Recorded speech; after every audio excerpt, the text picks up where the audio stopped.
The Bhagavad Gita, Chapter 2, verses 47 to 48, as translated by Sri Aurobindo, states, quote, "Thou hast a right to action, but only to action, never to its fruits.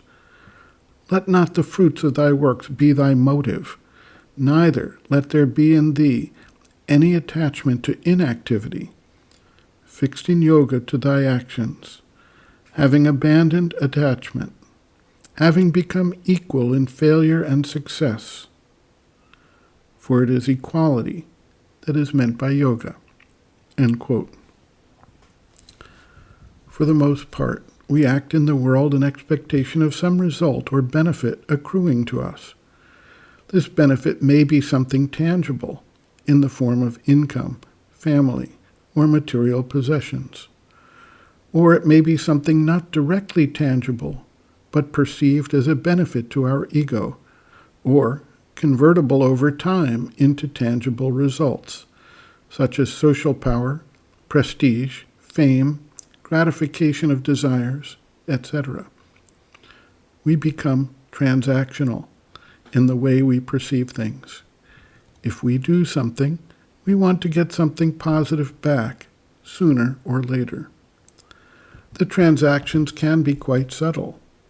In many instances, we enjoy praise and positive encouragement from others for what we do or how we speak or act.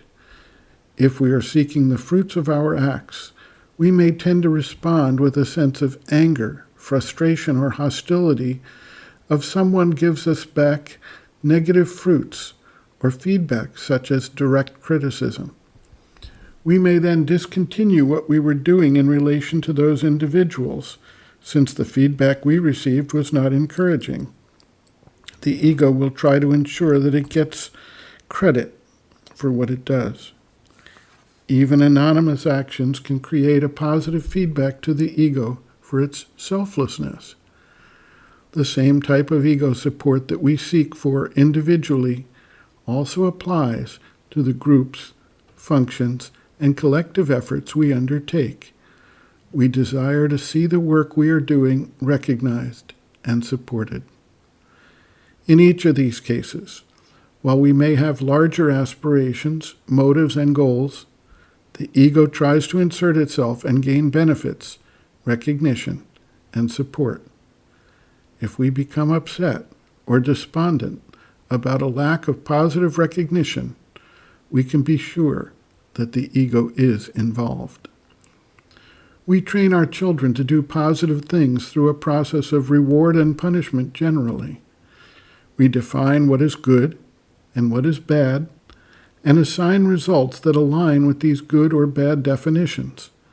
We thus create a transactional viewpoint that expects a return. We take this to our more mature reflections either as our path to heaven or hell, or as a return of karmic consequence upon us. Acting without expectation of any benefit to ourselves, and regardless of possible negative consequences to ourselves, based solely on a principle to be upheld to carry out the larger divine intention, is the attitude of the divine worker as described in the Gita. The mother writes, quote, "When you begin to advance towards inner and outer perfection, the difficulties start at the same time. I have very often heard people saying, 'Oh, now that I am trying to be good, everybody seems to be bad to me.'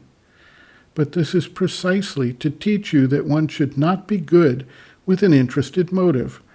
One should not be good so that others will be good to you. One must be good for the sake of being good. It is always the same lesson. One must do as well as one can, the best one can, but without expecting a result, without doing it with a view to the result. Just this attitude, to expect a reward for good action, to become good because one thinks that this will make life easier, takes away all value from the good action. You must be good for the love of goodness. You must be just for the love of justice. You must be pure for the love of purity. and you must be disinterested for the love of disinterestedness. Then you are sure to advance on the way." End quote. Reference: Sri Aurobindo and the Mother, Looking from Within, Chapter 5, Attitudes on the Path, pages 168 to 169.